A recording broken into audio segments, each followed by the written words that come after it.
Hello and welcome to the show. Today's guest had to overcome adversity under the vicious scrutiny of the public eye.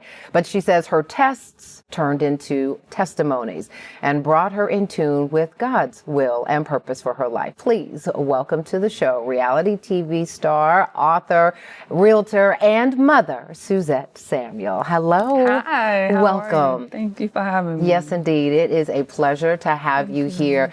You are so candid about what you have been through, and you write about it and you talk about it. Let's just talk about, though, what you kind of set off into life doing in our 20s, right? When we're trying to figure some things out. What were you doing, and when did you kind of get a sense that, you know what, this is fun and this is good money, but this isn't it? I was doing a lot, Portia. I did the typical go to college, get a degree, work in your field of choice. My life changed when I got pregnant with my second daughter. I was on birth control. Found out I was pregnant, I was having a girl, and I was dilating all at the same time. Oh, wow. How far along were you? I was 4 months, girl. You know, we don't dilate until it's time. Yeah, the last stretch. Right. So I had to quit my job, go on welfare. And at that point, it was just, what am I going to do? This was when Instagram first came out. This was the Melissa Ford, Buffy the Body era, you know, the butt shots injection era. And I actually had a friend who was already on that path. She was in the industry. And I was watching a lot of these girls get booked. And they weren't that cute. So in my head, I said, okay, well, I need something quick when I drop this baby. Because I lost everything, my car, my income. Yeah, you know, and that time when you were taking care, for a good reason, for taking care. Definitely. But you felt like you had to change your body. No, so when I entered the industry, I actually entered natural. So I haven't done any altercations at the time. It was in progress. But I just noticed, even just being in New York in that industry, I already had the advantage of being dark skinned, being African American. And when you talk, I just want to make sure we're clear. When you're talking about the industry, you're talking about music videos, entertainment. Yeah. The strip club, working as a bartender, you know, entertainment. Right. Yeah. So I started my procedures in getting the illegal butt injections. How old were you when you got your first one? It was 2014. So it's been 10 years. Yeah, it's been. And that was like, you were just like, okay, this is what I've got to do. You just felt like, as beautiful as you were, it didn't feel like enough. Well, as beautiful as I was, I still wasn't getting booked. I still was getting discriminated against. And it actually wasn't until my second round where they were calling. How did you feel, though? I mean, obviously you want to get booked, right? But how did you feel every time you were going back for these injections and changing your body? You know, it became sort of like a high. Really? It was like the more I got, the more I made. So eventually, it was no longer about the process, but the end goal.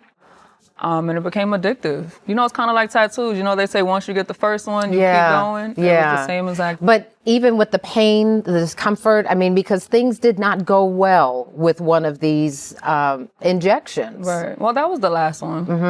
So it wasn't really no pain. It was a little downtime. But my last round, which I shouldn't have got, I was way over what I needed. But again, the addiction, and then once you brought girls to her, you got free sessions. So it was kind of something that was like, okay, it's available, so I'm gonna do it. But I had a 5-year plan, and it was pretty much get in, get out. But that last round, she injected me with something I did not consent to. So that is really the danger in these injections. We really don't know what they're putting in our bodies. And you were very clear here. I want to kind of hone in on this word. You said illegal butt injections. Right. You were going someplace where this was not essentially authorized work. This is not, these are not people who are trained to do this in a capacity that is licensed and watched over, right? Well, it was. So how it was portrayed was she was a nurse. I'm talking about you came in, you seen the certificates and everything else, but it wasn't a setting because it was illegal. She wasn't licensed to do, BBLs was considered legal. So that's when they take your fat and use it to re-inject you. But in cases with women like me where we had no fat, because I've been athletic my whole life, It was more so them just injecting us with a substance. So I consented to hydrogel. You know, upon research prior to getting into it, hydrogel is water-based.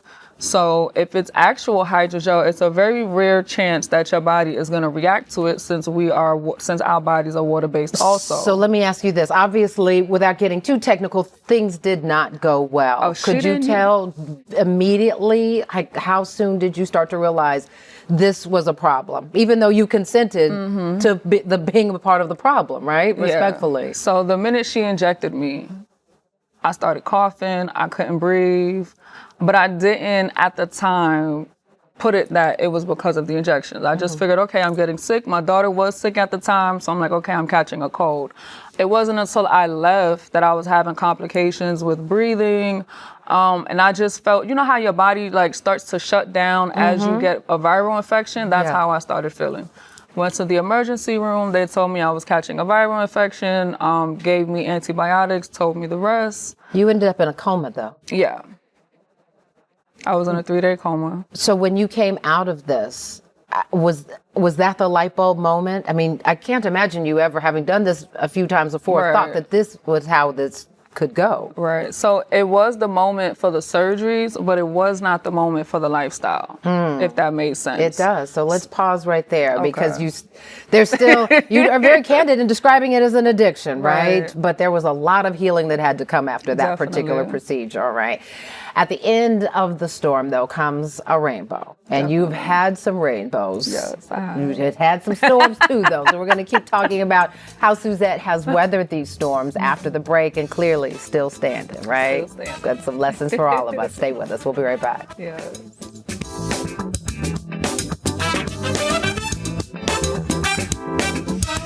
Hey there, Portia here. Listen, that was a good conversation, wasn't it? Want to see the rest of it? Just go to portiashow.com, scroll down until you see that particular episode. But listen, before you scroll on out of here, I need you to do me a favor, please. Like, comment, let us know what you thought of that episode, and subscribe. And if you already are a subscriber, we sure appreciate you. In the meantime, we'll be sure to see you on the next episode of Portia, and you can catch us weeknights on Fox Soul as well. Tell your friends. Tell them to like, comment, and subscribe. See you next time.